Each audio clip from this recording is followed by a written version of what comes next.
கர்த்தருக்கு சோத்திரம். இன்றைய வேத வசனம் செப்பனியா 3ஆம் அதிகாரம் 15ஆம் வசனம்.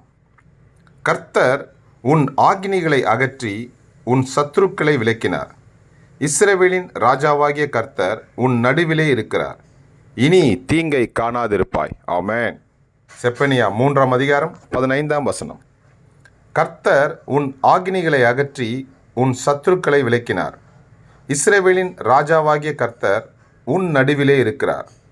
இனி தீங்கை காணாதிருப்பாய். ஆமென். கர்த்தர் உங்களை ஆசீர்வதிப்பாராக, உங்களோடு கூட இருப்பாராக. ஆமென்.